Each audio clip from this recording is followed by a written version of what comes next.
السلام عليكم. النهارده إن شاء الله هنتعلم إزاي نعمل شات بوت يتشات مع الداتا بتاعتنا. ابتداءً كده بالconcepts هنبدأ نتعلم concept الRAG الretrieval augmented generation ونفهمه بشكل كويس.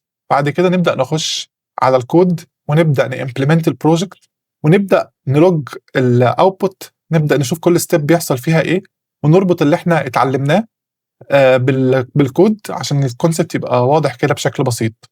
فإن شاء الله الsession هتبقى متقسمة على جزئين. أول جزء الconcepts، بعد كده جزء الimplementation. طيب خلّينا نبدأ كده بأبسط application خالص ممكن حد يعمله using الAI.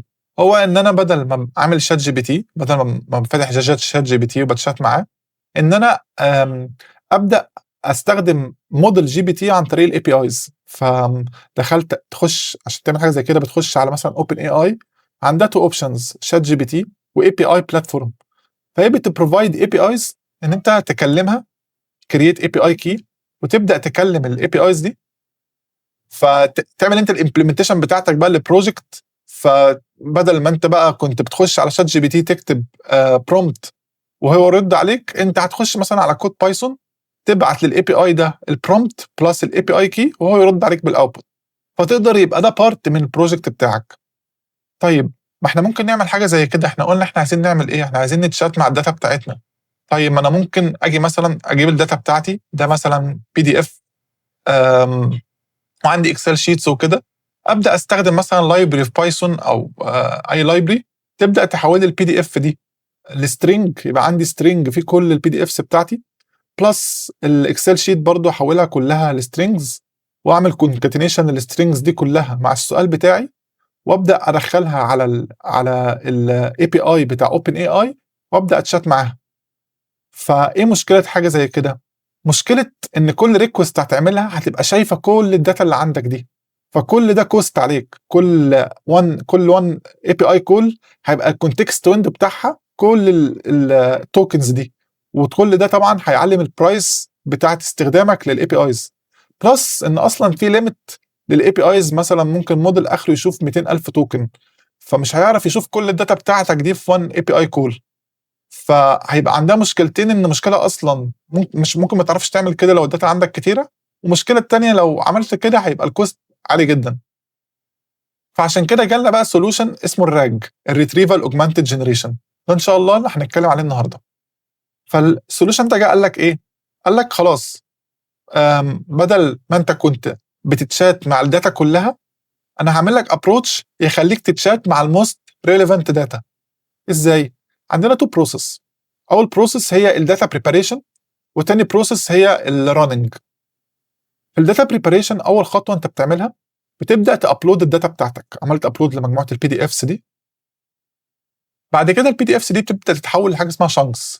يعني مثلًا عندك دي what is retrieval augmented generation دي كلها كده بقت one chunk. what are chunks دي كلها بقت chunk. الchunks دي ممكن تبقى بتتقسم مثلًا per paragraph per line. في بقى approaches مختلفة كتيرة لتقسيمة الchunks دي. بس يعني كمثال بسيط ممكن هنا نعتبر إن كل paragraph هنا chunk. حلو جدًا. بعد كده الchunks دي بتخش على AI model اسمه embedding. الAI model ده إحنا قُلنا في الsessions اللي قبل كده وإن أي AI model بيخش له input بيعمل له map لoutput، بس هو mapping function. فإيه الinput اللي داخل لنا؟ هو chunks، هو text. طب الembedding ده بيحوّلها لإيه؟ بيحوّلها لأرقام لvectors. طب هنفهم السلايد الجاية الvectors دي بتrepresent إيه، بس خلّينا فاهمين دلوقتي إن إحنا الprocess دي الchunks دي اللي هي الPDF بتاعنا بس حوّلناه كده لchunks صغيّرة، هتخش على الAI model ده تحوّلها للأرقام دي. الأرقام دي هتتسيف في database اسمها Chroma. دي اسمها vector database عشان بيتسيف فيها الأرقام اللي هي الvectors. ده نوع كده من الdatabase مختلف بقى عن الdatabase اللي إحنا عارفينها. خلاص دي مرحلة الpreparation. سجّلت كده كل الdata بتاعتي في chunks. الchunks دي عملت لها representation بأرقام وسيّفتها في الChroma database دي. هابدأ بقى أنا أسأل سؤال، دخّلت بقى سؤال what is RAG ده بقى في الrun time. يعني المرحلة دي كلّها كده آمم مرحلة الindexing دي. أنت الأول قبل خالص ما تبدأ تتشات بتبدأ تعمل indexing. فكده الdata بقت اتعمل لها preparing بطريقة مضبوطة للRAG. طيب جميل جدا. دلوقتي بقى انت دخلت سألت سؤال وات از راج، فحصل ايه؟ السؤال بتاعك برضو اتحول لفيكتورز، للارقام دي ارقام شبه اللي اتحولت في مرحله البريباريشن. دلوقتي بقى بدل ما انت كنت عايز تسال سؤال ويبدا يرد عليك من الدوكيومنتس، فهتلاقي كل ده في الكونتكست ويندو. قال لك لا والله انا هعمل بروسيس قبليها، قبل ال ام كول دي، انا هريتريف من الكروما داتابيز دي الموست ريليفنت داتا اللي ليها علاقه بسؤالك. يعني ايه؟ يعني انا عندي الدوكيمنت بتاعتي فيها وات دراج، دي اول شنك. وات ار شانكس ده تاني شنك. وات ار امبيدنج ده تالت شنك. كل واحده من دول ريبريزنتد بارقام. فانا لما سالته السؤال بالراج قبل كده ما يخش على ال موديل، رجع لي الداتا اللي ليها علاقه بسؤالي بس. فكل الداتا التانيه دي ما رجعتليش، انا رجع لي بس السؤال اللي ليه علاقه بالراج. فدي حصلت مرحله الريتريف، هنا رجع لي الموست ريليفنت داتا اللي ليها علاقه بسؤالي. بعد كده الموست ريليفنت داتا دي اتعمل لها كونكاتينيشن مع السؤال بتاعي ودخلت على ال موديل، فيقدر بقى ال موديل يرد عليا. فبدل ما كان بيرد عليا من كل الداتا، لا هو هيرد عليا من الداتا اللي ليها علاقه بسؤالي بس. احنا اتكلمنا دلوقتي قلنا كونسبت الامبيدنج ليه اصلا عملناه؟ ما احنا ممكن نعمل سيميلاريتي تشيك مثلا ما بين السؤال بتاعنا وما بين الشانكس اللي موجوده. ليه احتاجنا نحولها لارقام؟ خلينا نبص كده، هنلاقي يعني تحويله الكلمات دي او الشانكس بتاعتنا. يعني احنا عاملين هنا الاكزامبل على كلمات، بس اللي بيحصل ان هو الشانك كلها بتبقى في ليها رقم بتعمل لها ريبريزنتيشن. ف هتيجي تبص هنا تلاقي ان كل شانك او كل كلمه بقت ريبريزنتد بفيكتور كده، مجموعه ارقام كده. طب ده اتعمل عن طريق موديل اسمه الامبيدنج. طب الفيكتورز دي فادتنا في ايه؟ انت لو بصيت كده هتلاقي الفيكتورز دي لما تيجي تعمل لها ريبريزنتيشن في ال 2 دي سبيس، هتلاقي ان الانجل ما بين الحاجات اللي ليها سيمانتك مينينج قريب من بعضه صغيره جدا. يعني زي مثلا كات ودوج وولف كلهم انيمالز، فهتلاقي الانجل صغيره جدا. كوين وكينج وبرنس حاجات ريليفنت ببعض، فالانجل صغيره. والحاجات اللي مالهاش علاقه ببعض الانجل هتبقى كبيره جدا. طيب ده كمان احنا ممكن لو جينا نجيب كوساين الانجل ما بين الفيكتورز دي، هنبص كده هنلاقي لو الفيكتورز السيمانتك مينينج قريب قوي من بعضه، هتلاقي كوساين الانجل ده قريب من 1. يعني لو هو ايدنتيكال هتلاقيه بواحد. كل ما يبقى قريب من 1 ده لسه يعني السيمانتك مينينج ليه علاقه ببعضه. طب لو هما ما لهمش علاقه ببعض هتلاقي كوساين الانجل قل جدا. فده معناه ان احنا ممكن نستغل بقى الكوساين الانجل ده ان احنا نعمل سيميلاريتي من السيمانتك مينينج يوزنج ان نجيب كوساين الفيكتور بتاع السؤال بتاعنا وبتاع الشانكس، ونشوف مين اعلى كوساين انجلز، وهم دول الموست ريليفنت داتا. طيب احنا دلوقتي فهمنا كونسبت الراج الريتريفال اوجمانتد جنريشن، وفهمنا كونسبت الامبيدنج وشوفنا فايدته في موضوع السيمانتك مينينج وموضوع الكوساين سيميلاريتي، ان اقدر اقارن ما بين السؤال بتاعي وما بين الموست ريليفنت شانكس. دلوقتي بقى عايزين نعرف محتاجين ايه عشان نimplement بروجكت زي كده. فاول حاجه احنا محتاجين فرونت اند، محتاجين كده الواجهه بتاعته. فهنستخدم ايه؟ هنستخدم نيكست جي اس، دي فريم ورك مبنيه على رياكت بتساعد في بناء الفرونت اند. وبعد كده كمان لما نتعود عليها هتلاقي ان انت لو عندك البروجكت مكون من بيجز كتيره بتسهل جدا موضوع الراوتنج، او ان انت تكون عامل لكل صفحه كده مجرد عامل لها فايل منفصل ومنظماه بشكل حلو جدا. وهنستخدم تيل وين سي اس اس في الستايلنج. احنا الفوكس بتاعنا هيبقى مينلي في جزء الاي اي. هنستخدم كورسر في الديفلوبمنت بتاعنا، فهيسهل علينا الديفلوبمنت. بس هنبقى مركزين في ان احنا فاهمين الكود اللي احنا عملناه ده شكله عامل ازاي، ونديبجه ونشوف اللوجز بتاعته ونقارنها بالكونسبت ونعرف ازاي ممكن نطور فيه. في الباك اند بقى احنا محتاجين دلوقتي ان كل يعني زي ما قلنا بقى عندنا فرونت اند محتاجه تكون بتتكلم باك اند. فعندنا زي كده اول حاجه في ان الفرونت اند بتبدا تتكلم في الشات، فده محتاجه لها اند بوينت في الفرونت اند بقى فيها في الباك اند فيها اللوجيك. وكمان في عندنا احنا بنرفع البي دي اف وبنبدا نعمل له مرحله البريباريشن، فمحتاجه اند بوينت برضه فيها اللوجيك للكلام ده. فهنلاقي ان احنا عشان نعمل موضوع الاند بوينتس عشان نكلم الباك اند والفرونت اند عن طريق اتش تي تي بي ريكويستس محتاجين فريم ورك. هنستخدم فاست اي بي اي فريم ورك للبروسيس دي. وهنكريت بيهم 2 اند بوينتس، واحده للبريباريشن وواحده للشاتنج.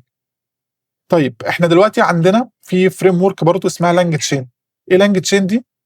لانج تشين دي والله فريم ورك قلت لك بدل ما انت تقعد بقى تمبلمنت الكود بتاع الشانكينج والكود بتاع الريتريف وتبدا تكون ال ام وتكونكاتينيت الهيستوري بنفسك ومش عارف ايه وكل الكلام ده، هي بتبروفايد سيت اوف اي بي ايز بتساعد ان انت تمبلمنت الكلام ده عن طريق ان انت تبروفايد الانبوتس بشكل مظبوط.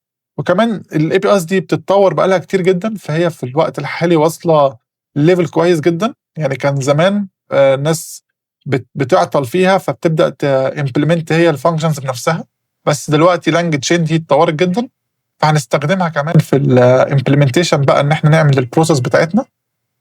وهنستخدم بقى محتاجين داتابيز للفيكتورز، عشان احنا قلنا عندنا محتاجين فيكتور داتابيز نسيف فيها الشانكس بعد ما نحولها الامبيدنج فتحولت لفيكتورز، فمحتاج تسيف في داتابيز نوعه فيكتور داتابيز. ففي انواع مختلفه، احنا هنستخدم نوع اسمه كروما. ومحتاجين بقى موديل للامبيدنج، مش احنا قلنا احنا هنحول الشانكس لفيكتورز دي يوزنج موديل اسمه امبيدنج، فهنستخدم اوبن اي اي عنده موديل اسمه امبيدنج. انت مجرد ما عملت يوزنج اوبن اي اي هتخش على الاي بي ايز بتاعها هتلاقي هي بتوفر موديلز كتيره، فيها موديلز زي جي بي تي وموديلز ثانيه للامبيدنج عشان تحول الشانكس او التكست لارقام. فهنكول المودلز بتاعتها عن طريق اي بي ايز. وكمان هنستخدم جي بي تي موديل بتاعها بقى كلارج لانجوج موديل اللي هو اخر بقى بروسيس عندنا اللي هي هنا. هيبقى عندنا بس كمان بعض النون فانكشنال ريكويرمنتس، زي ان احنا عايزين نرن البروجكت كله كده يوزنج دوكر.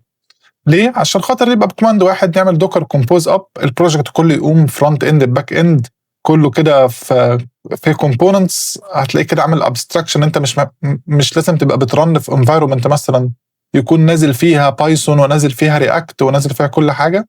لا، انت لو مجرد عندك دوكر بس وعملت الدوكر كومبوز اب البروجكت كله هيقوم. وبعد كده لو حبيت ترفع البروجكت ده على الكلاود هتلاقي ان انت تعرف ترفعه بنفس الطريقه. فبيبقى ابروتش الدوكر حلو جدا لما حد بيبقى عايز يرفع البروجكت على سيرفر بعد كده. فبرضه عايزين نعود نفسنا على ان الدوكر يبقى بارت من البروجكتس بتاعتنا، فده واحده من النون فانكشنال ريكويرمنتس. حاجه تانية ان احنا دلوقتي واحنا بنديفلوب فكل شويه نعمل تشينجز وبتسمع في الفرونت اند ونبدا نشوف التشينج ده سمع ولا لا.